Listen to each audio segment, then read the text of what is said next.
గ్రామాలు అభివృద్ధి చెందినప్పుడే రాష్ట్ర అభివృద్ధి చెందుతుందని, తద్వారా దేశం అభివృద్ధి చెందుతుందని రాష్ట్ర రవాణా బీసీ సంక్షేమ శాఖ మంత్రి పొన్నం ప్రభాకర్ అన్నారు.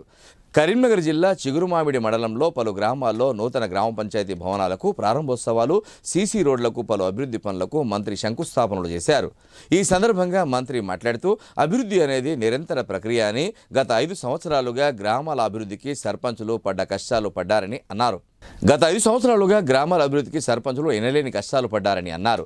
ప్రతి సర్పంచ్ ఎన్ని ఇబ్బందులు ఉన్నా గ్రామాన్ని పట్టుకొని అభివృద్ధి లక్ష్యంగా పనిచేశారన్నారు.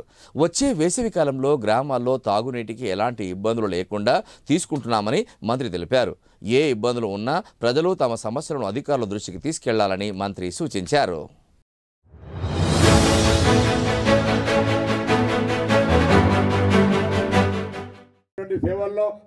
సహకార సంఘాల పాత్ర చాలా ఉండాలనేటువంటి ఆకాంక్షించే వ్యక్తిగా ఎరువుల సరఫరా కావచ్చు, విత్తనాలు నాణ్యమైన విత్తనాలు సరఫరా కావచ్చు, వీటన్నిటిలో సహకార సంఘం రైతులకు ప్రభుత్వానికి మధ్య వారధిగా ఉంటే తప్పకుండా రైతులకు ఎక్కడ కూడా బ్లాక్ మార్కెట్ పేరు మీదనో, కల్తీ పేరు మీదనో, నకిలీ పేరు మీదనో ఇబ్బంది లేకుండా ఉంటుంది అనేటువంటి మాట ఈ సందర్భంగా మనం చెప్తా ఉన్నాం.